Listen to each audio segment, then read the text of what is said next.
बिस्मिल्लाहिर्रहमानिर्रहीम। अस्सलाम वालेकुम।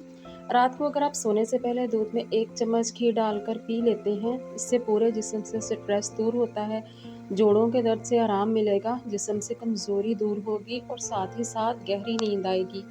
1 कप दूध में आधा चाय का चम्मच हल्दी और 1 चाय का चम्मच घी डालकर पका लें। जब ये यकजान हो जाए तो इसे नीम गर्म पी लें।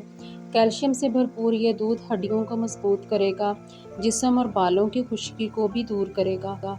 जिन लोगों को पिंपल्स का मसला हो, वो रात को 1 गिलास पानी में किशमिश भिगो दें। 8-10 दाने किशमिश के 1 गिलास पानी में रात को भिगो दें, सुबह इसका पानी पी लें। 1 से 2 महीने के अंदर फ़र्क नज़र आएगा, क्योंकि ये खून को साफ़ करता है और इसके साथ साथ चेहरे पर ग्लो भी आएगा। माल्टे जब भी छीलें, उनके ऊपर मौजूद सफ़ेद रंग के धागों को उनके कड़वेपन की वजह से फेंकें नहीं, बल्कि इन्हें भी साथ ही खाएं, क्योंकि इनमें कैल्शियम, फाइबर, विटामिन सी समेत बहुत से एंटीऑक्सीडेंट्स मौजूद होते हैं जो इम्यूनिटी को स्ट्रॉन्ग करते हैं।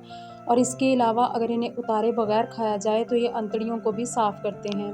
अगर चेहरे पर बहुत ज़्यादा दाने और दाग धब्बे हैं तो उन्हें दूर करने के लिए ज़ीरा 1 चाय का चम्मच, सौंफ 1 चाय का चम्मच, धनिया के बीज चंद अदद, इसे 1 कप पानी में अच्छी तरह से उबाल लें और नीम गर्म पी लें। इससे चेहरे के दाग धब्बे साफ़ होंगे, मैदा साफ़ होगा और जिस्म की गर्मी भी दूर होगी।